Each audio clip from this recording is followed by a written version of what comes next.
Le fait de ressentir la peur est synonyme de faiblesse, que ce soit face à une situation ou face à un adversaire. Durant cet épisode, nous assistons à la colère du roi du mal. Grâce à son rajeunissement, grâce à l'altère de Eri, la noirceur dans son cœur se fait ressentir de plus en plus. Eh bien, salut à tous et à toutes. On se retrouve aujourd'hui pour parler de l'épisode 18 de la saison 7 de My Hero Academia. Épisode qui est très différent du côté animation. Je ne sais pas si vous aussi vous avez ressenti ça, mais la mise en scène et l'animation lambda n'est pas comme d'habitude. Et quand je dis animation lambda, je parle des moments où généralement c'est animé que au minimum. Mais là, on sent les forfaits durant cet épisode. Et sur ce, juste avant de commencer, je tiens à vous demander de vous abonner à la chaîne, car on approche à grands pas vers les 500 abonnés et j'aimerais bien qu'on les atteigne grâce à cette vidéo. Et ça m'aiderait énormément. N'hésitez pas aussi à venir me suivre sur Instagram, le lien est en description. Et sur ce, on commence. 若返るほど抑えが効かなくなる感じだ。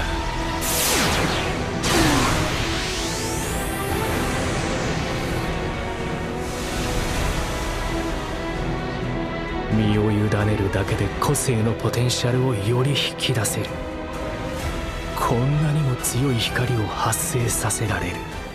Bon, l'épisode s'ouvre sur une scène qu'on avait plus ou moins déjà vue lors du dernier épisode, où on faisait avancer l'intrigue à propos de Twice / Toga et Ochako, avec Tsuyu, Ochako et Kyoka qui essayaient de retrouver le véritable corps de Toga. Toga qui est une menace qui pouvait être bien pire que ce qu'elle est, et ça si elle parvenait à se dédoubler en quelqu'un d'autre, comme All for One ou Dabi. Mais d'après la théorie de Ochako et ce qu'on nous a expliqué, Toga peut uniquement utiliser l'altère de ceux qu'elle aime, donc par conséquent Ochako et Twice. Les filles continuent alors leur recherche jusqu'à ce que Ochako aperçoit l'un des clones de Twice pleurer. Elle déduit donc que c'est bien Himiko Toga. Après l'opening, on revient de l'autre côté de cette bataille, là où All for One fait face aux héros, ou je devrais dire là où les héros font face à All for One. Héros qui, je rappelle, doivent à tout prix gagner du temps contre All for One, et ne pas le laisser filer pour qu'il disparaisse à cause ou grâce au rewind de l'altère de Eri, et son rajeunissement par conséquent. Et en parlant de ce rajeunissement, je voudrais avoir votre avis à propos de cette nouvelle forme de All for One, qui je trouve badassement badass. Avec comme doubleur Hiroshi Kamiya qui a fait la voix de Levi Ackerman dans l'attaque des titans. Voix qui colle parfaitement à l'arrogance et à la noirceur du personnage. Et à propos de cette noirceur, il a été dit par lui-même qu'avec son corps juvénile, sa rage et sa colère étaient libérées plus aisément. Donc il a mis une raclée à tous les héros qui se trouvaient sur son chemin. Et d'ailleurs, on parle de la scène totalement magnifique où il se réveille tout en régénérant sa peau et neutralise alors Mount Lady et Gigantomachia. Et comme je l'ai dit juste avant dans la vidéo, dans cet épisode l'animation est juste sublime. Et pour après ce que je viens de citer, il tire à laser droit sur Dark Shadow pour neutraliser Ox et Tokoyami. Il vole ensuite l'altère de Ox et s'envole pour retrouver Shigaraki et Izuku en plein combat.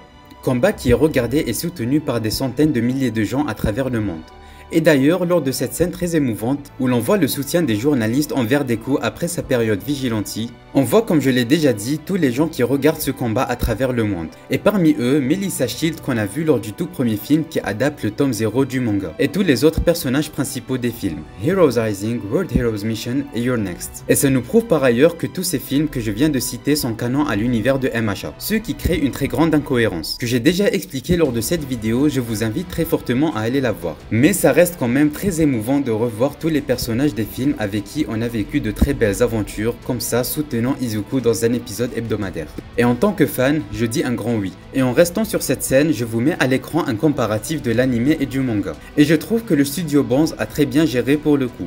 Contrairement à ce que pensent des gens, car oui, il y en a qui râlent. Tout comme ça râlait de l'animation trop banale. Mais dans cet épisode, ça nous prouve qu'il y a toujours de l'espoir, notamment avec cette scène que je vous mets à l'écran. Scène qui en temps normal n'aurait pas eu ce genre d'animation. Et je n'ai toujours pas parlé du moment de Mina Ashido alias Pinky, qui de son côté avec Kirishima et les autres défendait la prison de Gigantomachia, qui avec un plan des vilains est parvenu à être libéré. Mais les héros ayant prévu ça avaient escorté Hitoshi jusqu'à cette prison, qui en voyant Maquia s'être fait libérer, utilise son gadget qui peut imiter les voix et prend le contrôle de ce dernier avec la voix de All for One. Mais avant ça, le tout premier vilain qu'on a vu lors de la saison 1 l'attaque, et vient alors Mina à sa rescousse pour jeter une grande dose d'acide dans son corps pour libérer Shinso. Et part ensuite sauver de la même manière Mount Lady. Et de par cette scène, ça nous montre l'évolution qu'a traversée Mina en surmontant ses peurs qu'on a vu lors de la saison précédente. Et voilà pour ce qui était de cet épisode. Pour le prochain, on sait grâce à la preview, attention spoiler, que Shigaraki va donner un alter à Izuku. Comment, pourquoi, je me le demande tout autant que vous. Et nous assisterons aussi au soi-disant retour de All Might, et l'épisode s'intitulera I Am Here. Et on voit aussi Shoto et Ida qui semblent se diriger vers Dabi à Gunga, et c'est tout. Et juste une dernière chose, si vous êtes arrivé à ce moment-ci de la vidéo, je vous demande de me donner votre critique à propos de mes vidéos et de ma chaîne en général, pour voir ce que je peux changer ou améliorer. Sinon, je vous dis à la semaine prochaine pour parler de l'épisode 19, et sur ce, à la prochaine.